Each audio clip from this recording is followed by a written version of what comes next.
But if you take your Bibles and open to the book of Matthew,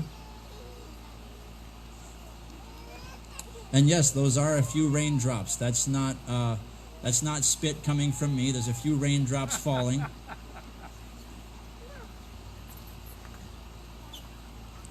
Well, we're going to be in Matthew chapter 5, looking at the Beatitudes.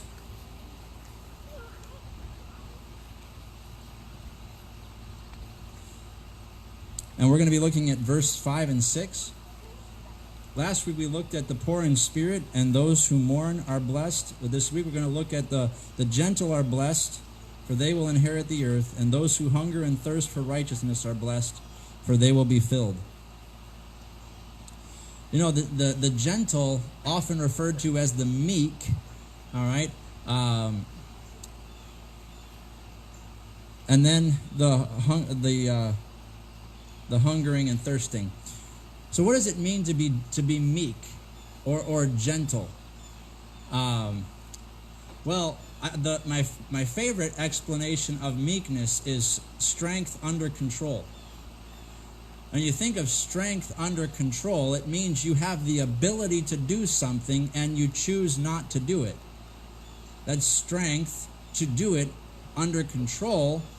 I don't have to. Right?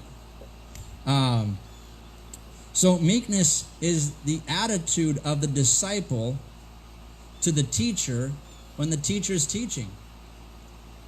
Right? So when I look at a teacher and I'm wanting to learn from them and they tell me the way something is, even if it disagrees with what I think, I submit my thought process to the teacher. Right? Right? Well, that is a way of showing meekness or strength under control. It's also the attitude of the father to the son when exercising paternal authority. So a father tells his son, don't do that.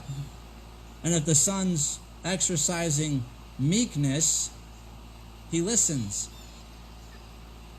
As if he's exercising arrogance, he doesn't. I know that's normal, but when there's meekness being exercised, there's listening happening.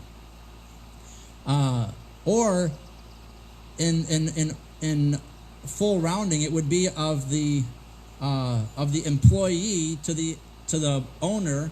When the owner tells you have to do something, even if you don't particularly like it or agree with it, you submit to the opinion of the boss. Right? That would also be a way of showing meekness.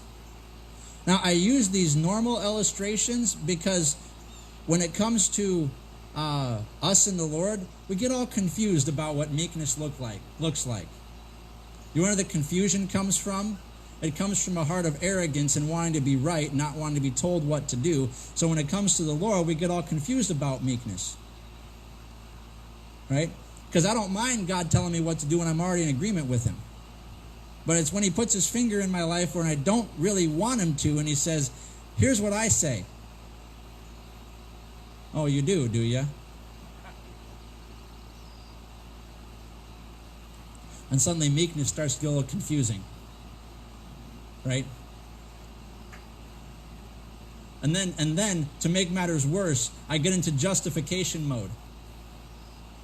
Right? Because since I'm not meek, I have to now explain to myself and to others why it's okay that I'm not in complete agreement with God. Or if I really want to sound spiritual, I use these words. Well, yes, that's what God says, but this is why He said it, and this is what He means, and so I'm okay. I'm not saying I've ever done that, but I've heard of Christians doing that. All right, that was a joke. Of course I've done that. But see, meekness is about the humble heart that chooses not to fight against God. See, that's where meekness comes in. It's really about your heart attitude before God. You see, it's not hard to be meek toward each other if we are humble in our heart attitude before the Lord. If I allow God to tell me what to do, when it comes down to what really is important to me and what I think I want, and I let God dictate in my life because I'm choosing to be humble before him, it's not so much difficult to be humble before you. I'm already in the pattern. But if I'm not being humble before God, then you and I are going to be just fine until you cross me. And then when you cross me, look out. You should not have done that. Now we got an issue. And it's not my fault. You're the one who crossed me. You wronged me. Well, sometimes being wronged and being sinned against can get confused when I'm being told that I'm wrong. As a matter of fact, have you ever heard anybody who was told they were wrong and you heard that it was done in a nice way? When somebody says, they told me I was wrong, you always hear these words, they yelled at me. It could have been in the most gentle, passive, loving tone, but the moment that the words come out, you're wrong. Stop yelling at me. I didn't yell at you. Well, you did in spirit, I heard it.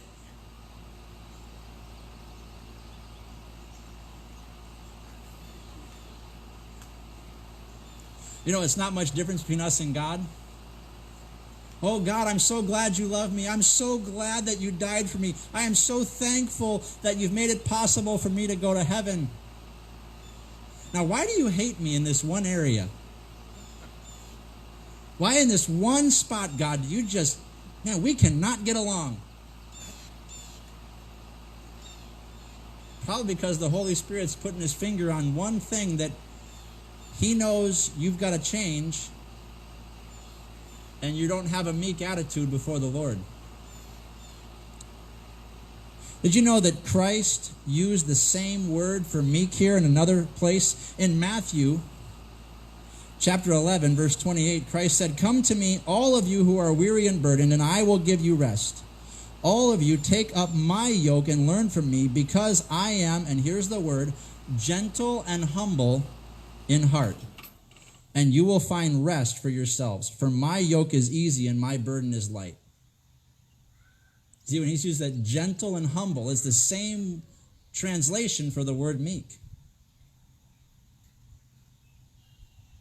Jesus himself said, "I am meek. I am gentle and humble." How do you know that Jesus was gentle and humble? Well, let's do a quick recap. He is God.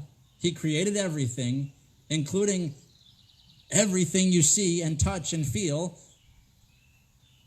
But he became part of his own creation, submitting himself to hunger and the need for sleep and 24 hours in a day and pain and heat and cold.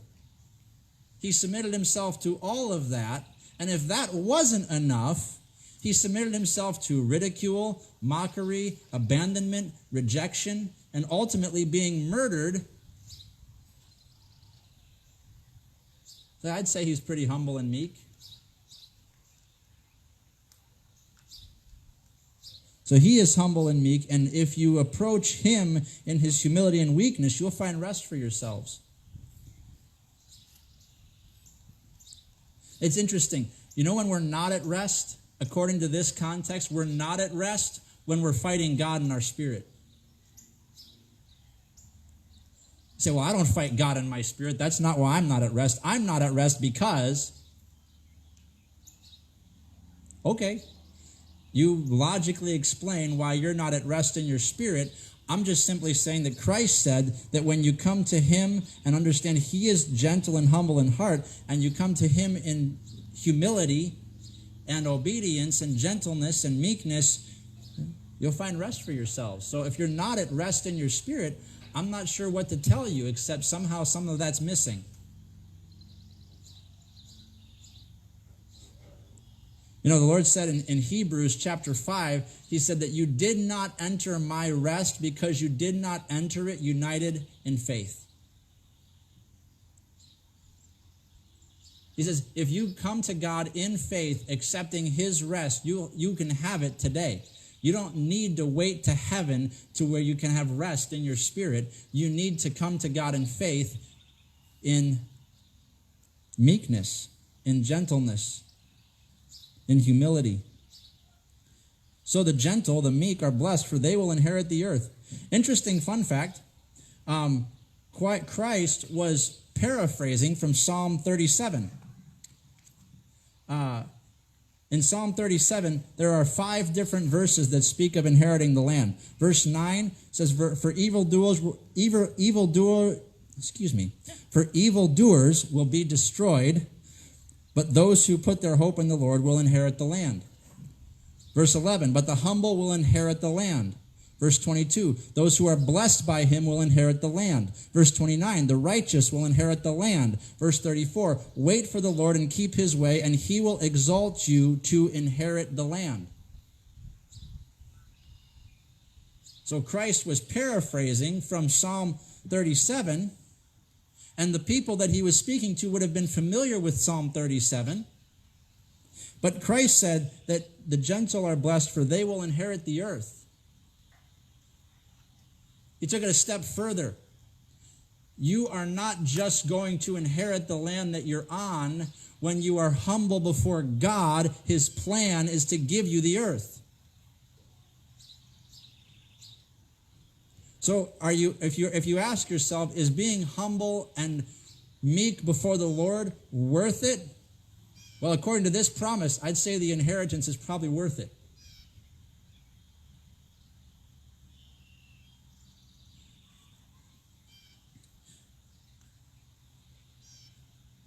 So the psalm here is equating the land of Palestine, but the Lord's what they were hearing Christ say was that he was adapting that original meaning, and then he was implying that those who manifested a meek reception of his will would obtain full possession of not just Palestine, but the whole earth.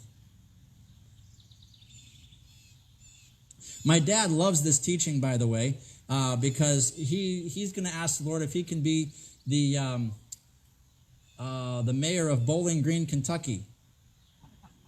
You know why? Because that's where Corvettes are made.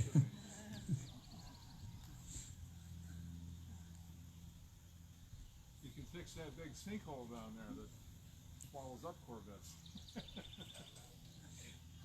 Yeah, that'll just be a quick fix. If he's going to be the mayor, you can fix that for sure. That'll be a quick fix. He'll just talk to his boss, who will just speak, and the sinkhole will be repaired. Right.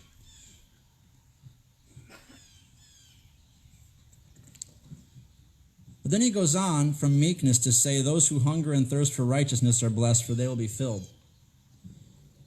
And I want to just mention here, this is not a complicated teaching of hungering and thirsting for righteousness. What does it mean to hunger? Have you ever had hunger before? You say, yeah, I'm sitting in it, waiting for this service to be over. I'm hungry.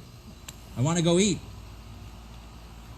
Well, have you ever in your life had a time when you fasted unintentionally? I'm not talking about when you have time before you and the Lord, or when you're having this health fast that you're doing this special diet. I mean, when you're traveling and you forget to bring extra food and there's no stops along the way and you end up skipping 2 meals because you just don't have the time to find a place, and by the time you sit down to eat, I mean, a double cheeseburger from McDonald's looks like a gourmet meal. You could take it on a silver platter and you'd go, this is amazing. Because you are so hungry, and you weren't planning on being hungry, and now your body and your mind are telling you, anything that I can put in my mouth, regardless of its health value, is the most amazing thing that I could possibly eat. So we know what it means to hunger and thirst. We're familiar with this process. right? Thirst is a little bit more obvious because once you get thirsty enough, even if you're on a long trip and you don't want to stop, once you get thirsty enough, you're like, I have to stop. I can't even swallow anymore. So I stop and I pay $5 for a bottle of water that I don't even like from a vendor who looks shady because I don't really care anymore. I just have to have water.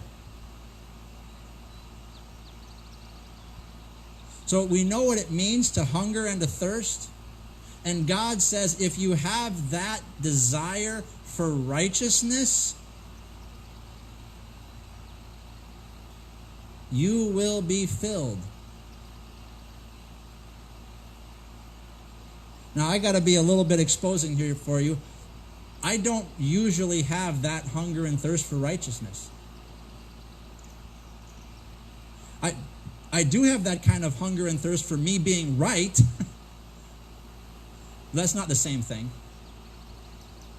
See, righteousness is the quintessential of all rightness, right? This isn't just me being right or God being right or you being right. No, this isn't about who's right. Righteousness is the end all of all right. Of everything that is right that could possibly be, that's righteousness. And God says, if you hunger and you thirst for that, the same way that you do for the food that your body has to have to survive, He will fill you with His righteousness.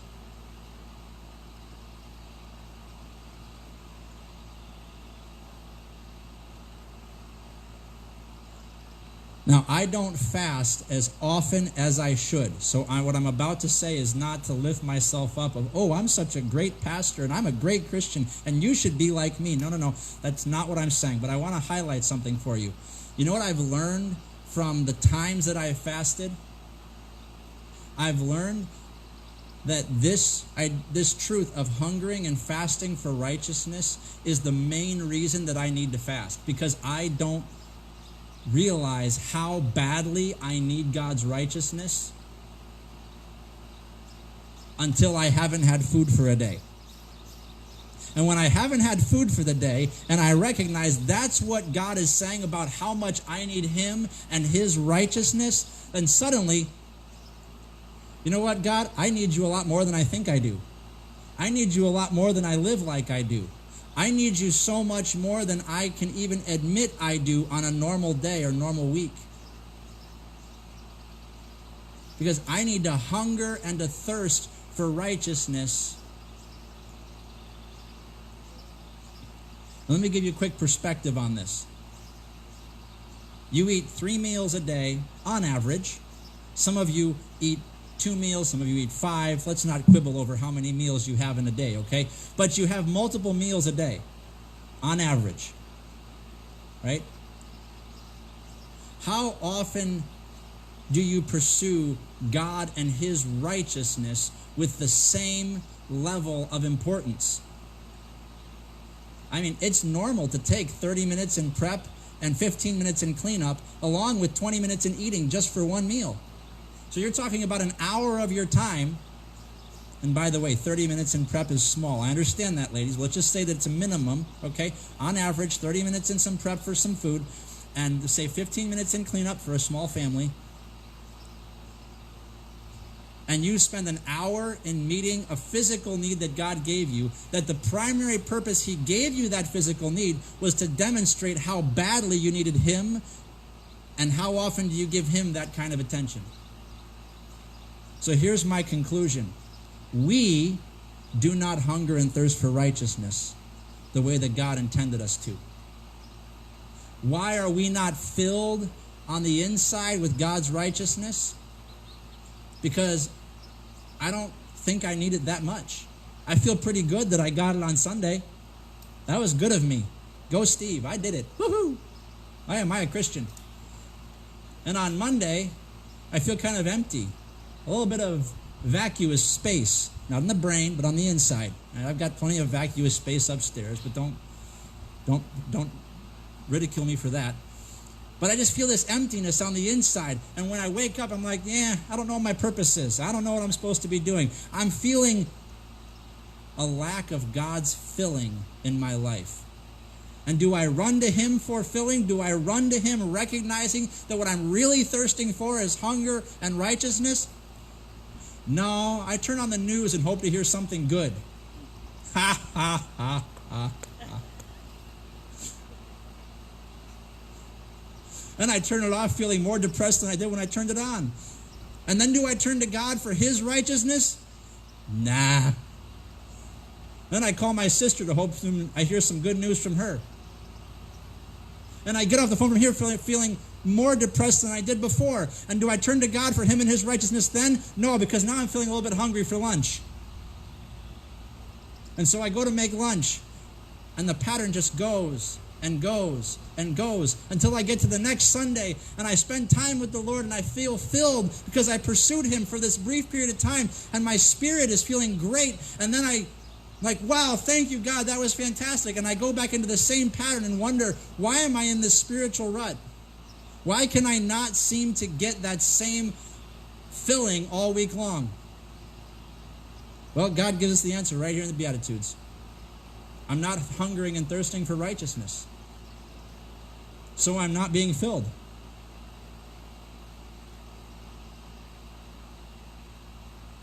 I heard a great story. A youth pastor had one of his teens come to him and say, Pastor, I'm really slipping in my spiritual life, and I need you to pray for me. Youth pastor said, absolutely, I will pray for you. And do you mind sharing with me what it is? And the young man said, well, I'm a little bit embarrassed to share this, but since you asked, I'll tell you. He said, ever since God got a hold of my life and I started serving Him, I've been spending an hour in the morning and an hour at lunch and an hour in the evening with the Lord. But these last couple of weeks, I've stopped. I haven't been spending that hour at lunch. And I'm really slipping in my walk with the Lord. I need your prayer because it's really hurting me. The youth pastor who shared the story said, I didn't have the heart to tell him that he was more spiritual than I was. I told him I'd pray for him. You know, we look at people like that and we go, well, you're a zealot. You're kind of wacky. You're a little out there. But maybe he's just hungering and thirsting for righteousness and knows that the only way that he's going to have the peace that he looks for on the inside is to have that level of dedication and devotion. You say, well, Steve, I can't do that. Well, I've got good news for you. Some of you have heard me say this before, but did you know, we talk about reading the Bible, and there's value in reading the Bible, but did you know how many times the Scripture specifically tells us to read the Bible? I've done some study on this, so I'll tell you, specifically telling you to read the Bible 0 times. Doesn't come up, not in those words. Did you know what does come up hundreds and maybe thousands of times? Is to think about Scripture, to meditate on Scripture, to study Scripture, to understand Scripture. So I've got great news for you, those of you that have so much on your plate you couldn't possibly consider even taking an hour a day. I got wonderful news. God's expectation for you to pursue His righteousness, to be hungry and thirsty, is to meditate on His truth. To think about it as you're going. To take your thought process and put it on Him and how wonderful He is and how incredible His plan is and what He has in store and what He's doing today and how He's changing hearts and changing lives through all of this chaos and misery, and how He's using you in your little corner of the world to impact those around you because of His love. And you know what? If you have that kind of hunger and thirst for righteousness and you're pursuing God because you know that you have no filling and hope and joy outside of Him, you know what He promises to do for you here in Matthew 5? He says you will be filled. You will be filled. Some of you really like steak. And some of you hate it. But if you hate it, just bear with me for a moment, all right? You know what it's like when you put the steak on the grill and you're standing there smelling it cook? You're seasoning it. You're flipping it. You're just anticipating the moment when it's fresh off the grill, cuts through with a butter knife. I mean, so soft. And it's almost melting in your mouth. Maybe if you're like me and you're a butteraholic, you add a little bit of butter on top, right? And it just satisfies your craving. Have a little bit of baked potato from the grill right next to it. Like, oh my goodness, I can't even. You eat and you're so satisfied. You finish, you're like, that was a meal to call a meal. You don't need to eat anymore because you're fully satisfied. Your taste buds have been taken care of in every way. Your mouth, your teeth have been satiated with this delicious food, and your stomach is now full, and you just sit back and you go, life is good. That's what God promises to do to those who hunger and thirst for righteousness. If you have struggled with this, it is simply a step of faith. That's it. It's just a step of faith. It's not complicated.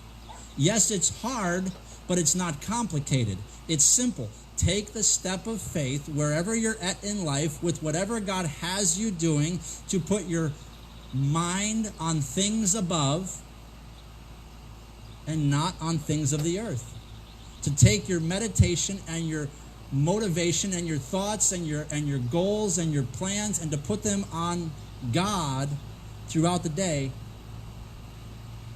And when you're hungering and thirsting that much for His righteousness, you will be filled. So, if you're humble before God, you'll inherit the earth. If you hunger and thirst after His righteousness, He will fill you. Sounds like a pretty good plan for those who are willing to trust God by faith. Let's pray. Heavenly Father, we're thankful for the power of your truth. We're thankful for the joy it is to have your filling in our lives. Lord, your promise of an inheritance that's not just where we're at, Lord, but you've promised us everything. And Lord, on top of that, you've promised to fill us so that we are satisfied to the utmost when we hunger and thirst for your righteousness.